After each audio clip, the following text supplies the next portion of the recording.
following training is sponsored by the Niagara Library System. We serve our member libraries in Niagara, Orleans, and Genesee counties.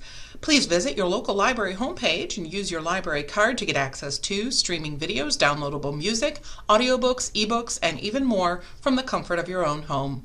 Thank you. Welcome back. Hello.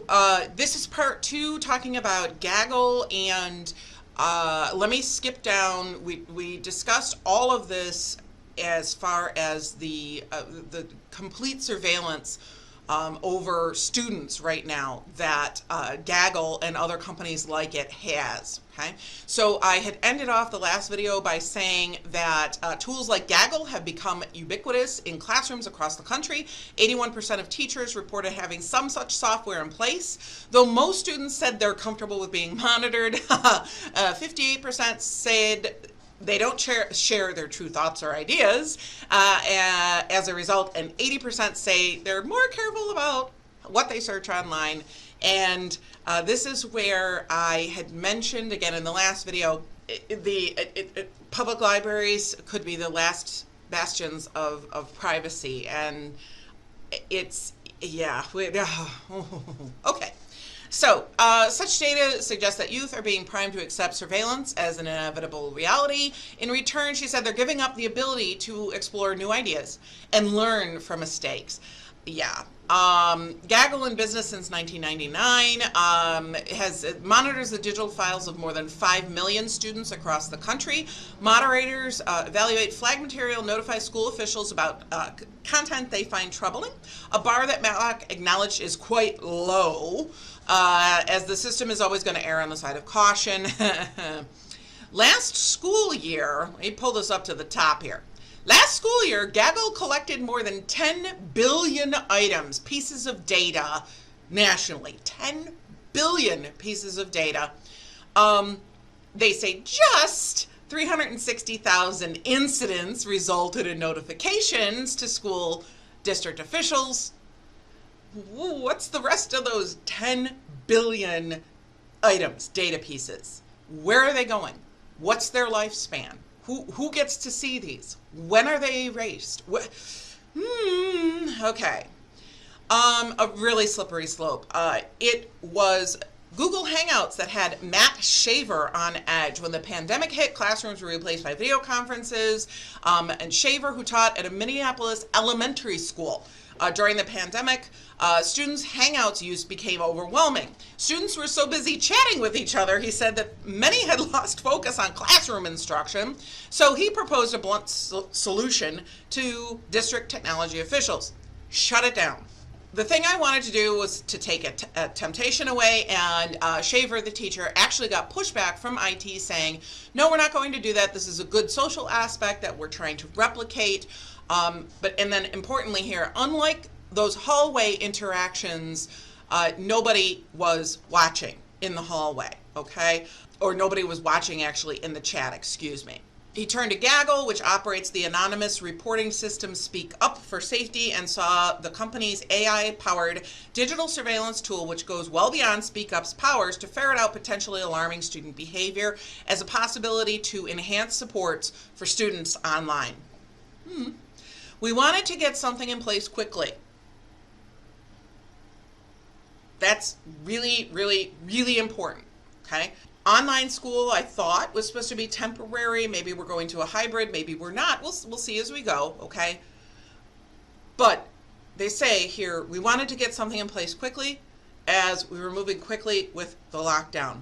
The district signed an initial 6-month, almost $100,000 contract with Gaggle. The move came with steep consequences, though Speak Up was used just 3 times during the 6-month window included in the 74's data.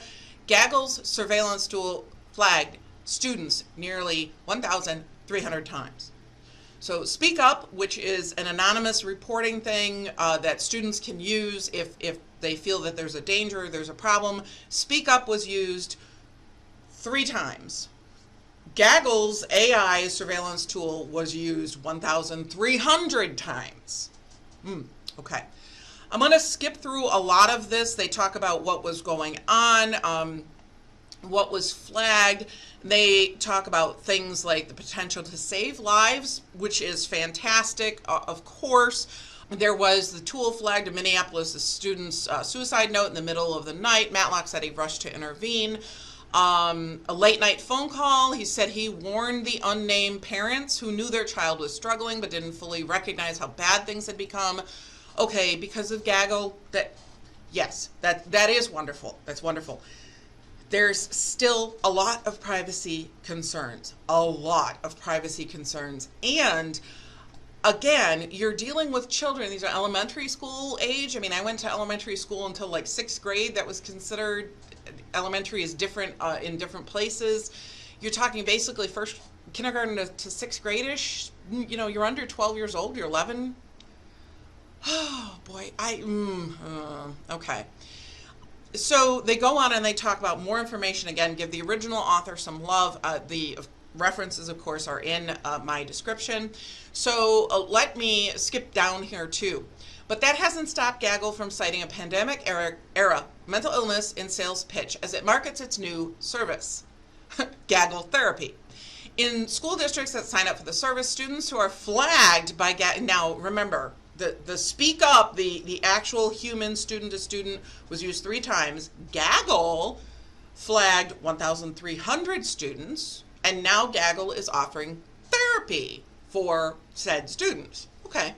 In school districts that sign up for Gaggle Therapy, students who are flagged by Gaggle's digital monitoring tool are matched with counselors for weekly teletherapy sessions.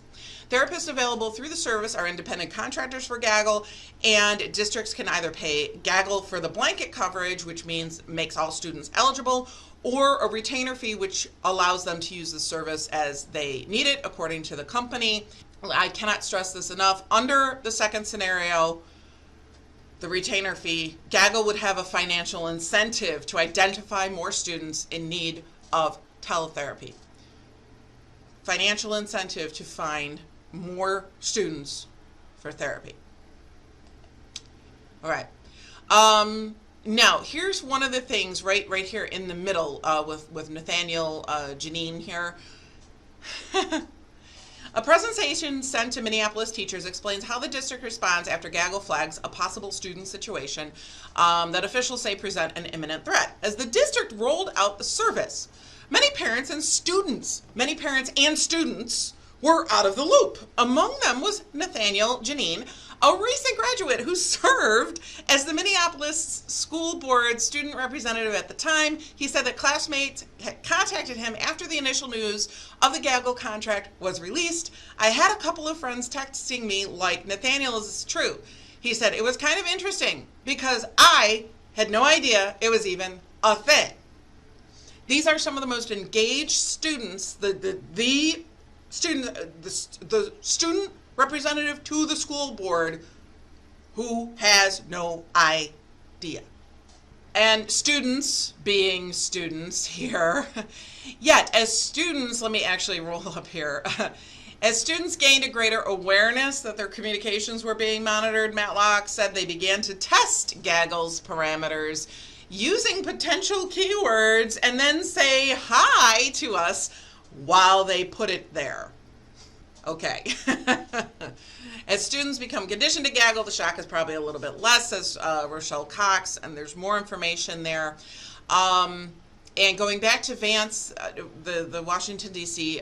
Think tank, Future of Privacy Forum, in fact, subjecting to students to surveillance could push them further into isolation and condition them to lie when officials reach out to inquire about their digital communications, argued Vance of the Future of Privacy Forum.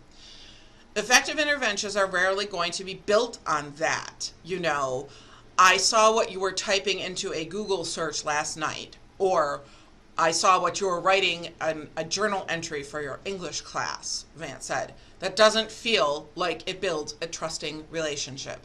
It feels creepy. Usually I say things have a creepy cool factor. I really don't see much of a cool factor here.